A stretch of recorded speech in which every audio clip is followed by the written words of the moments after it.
पुरानी संगत जो है वो बोलती हैं कि कुछ संगत तो गुरुजी के पास पहली मीटिंग में आकर ही आशीर्वाद ले जाया करती थी, पर ऐसा अनमोल आशीर्वाद कि उनको जीवन दान बख्श दिया पहली ही मीटिंग में, पहले ही दर्शन में। लेकिन कुछ संगत सालों तक 25, 30, 40 साल से गुरुजी के पास आती रही, पर उन पर वो कृपा हुई नहीं।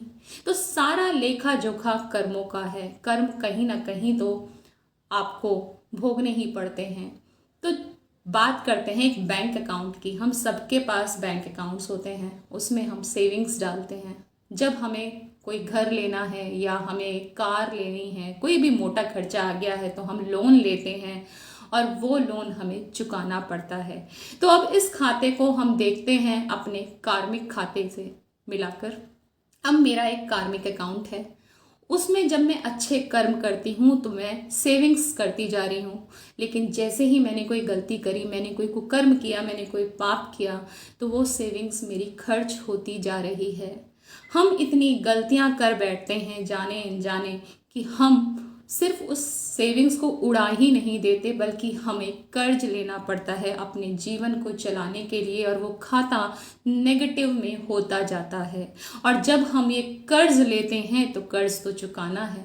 अब वो कर्ज कैसे चुकाते हैं? दुख भोग कर चुकाते हैं, कष्ट सह कर चुकाते हैं, और तब वो हमसे सहना भारी हो जाता है।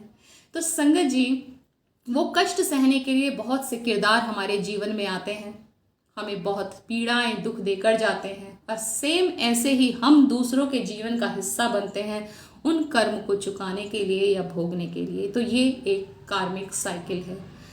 तो अब मुद्दा ये आता है कि हम क्या कर सकते हैं कि इन कर्मों के कष्टों से बच सकें।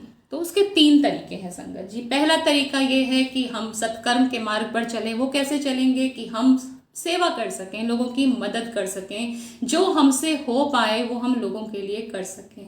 बड़े बुजुर्गों की सेवा कर सकें, किसी गरीब को या जिसके पास कपड़े नहीं हैं, जो हमारी क्षमता है हम उसकी मदद कर सकें। और इस तरह की बहुत सारी चीज़ें हैं। मैंने सेवा के ऊपर बहुत सारी कहानियाँ, किस्से आपके सामने पहले भी लाइव सत्संग में रखे हैं। जरूरी नहीं है कि पैसों की ही सेवा की जाए, सेवा हर तरीके की हो सकती है। आज समय में लोग डिप्रेशन का शिकार हो रहे हैं, लोगों के पास कोई साथी नहीं है जो उन्हें सुन सके।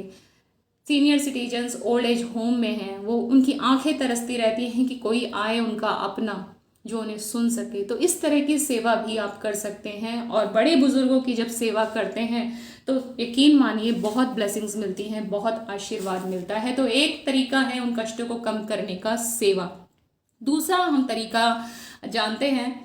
तो ये पंक्तियां मैं अभी जो बोल रही हूँ ये है कमांडर शर्मा अंकल की किताब से, और बहुत ही अच्छी ये पंक्तियां हैं महिलाओं के लिए। उनको, आंटी को जानकर खुशी होगी ये पंक्तियां।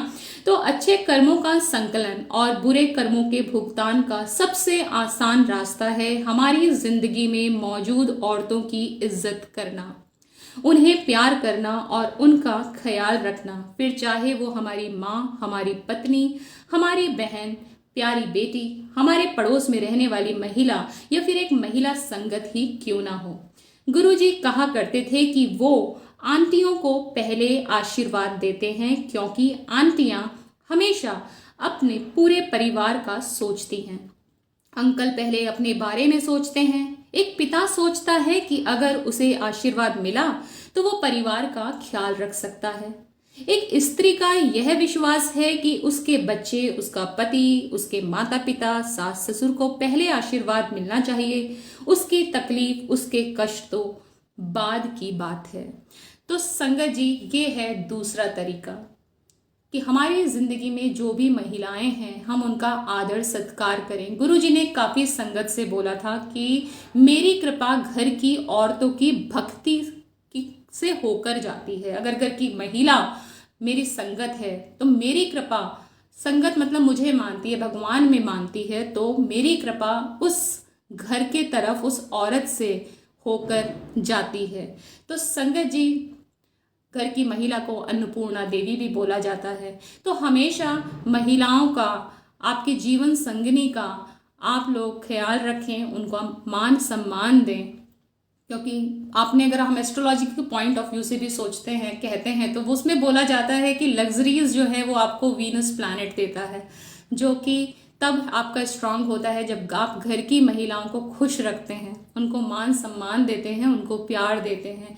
तो जहाँ ये सब होता है वहाँ गुरु कृपा हमेशा होती है। अब तीसरा एक और रास्ता है संगत जी, तो वो है, क्योंकि हम पहले से ही इतने कर्मों का बोझ लेकर इस जिंदगी में आए हैं, तो ये महत्वपूर्ण हो जाता है कि हम गुरु जी से अपनी इच्छाएं मांगे पूरी करने की जिद करके इस बोझ को ना बढ़ाएं।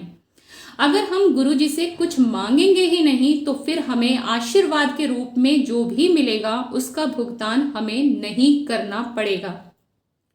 गुरु जी अपने आशीर्वाद से हमारी जरूरत या वो इच्छा जो हमारे लिए फायदेमंद होगी, हमारे बिना कुछ कहे ही पूरी कर देंगे। अगर हम अपनी सेवा या अच्छे कर्मों के परिणाम का फल मांगेंगे तो फिर यह मिला हुआ फल सीमित मात्रा में होगा और समय सीमा में बंधा होने के कारण नष्ट होने वाला होगा। आशीर्वाद तो सदा के लिए होता है। तो संगत जी, अगर हम कुछ भी अच्छा काम करते हैं या हम मंदिर जाते हैं या हम नाम जप करते हैं, सिमरन करते हैं, तो हम भगवान के आगे ये शर्त क्यों रखें कि हमें इसके बदले में ये दे दो। आज मैं मंदिर आई हूँ, आपको मैंने 51 रुपए का प्रसाद चढ़ाया या 101 रुपए का प्रसाद चढ़ाया है, मुझे बदले में ये दे दो। तो जहाँ ये कंडीशंस आ जाती हैं तो ध्यान रखिएगा, अगर भगवान ने आपकी वो अरदास सुन भी ली तो कहीं ना कहीं कभी ना कभी वो आपको चुकाना ही पड़ेगा। तो हम अपने जो सेविंग्स अकाउंट है, हमारा जो कार्मिक अकाउंट है, उसमें कर्जा क्यों लें। तो बस गुरु जी के आगे सरेंडर करें और फिर सब कुछ उनके ऊपर छोड़ दें।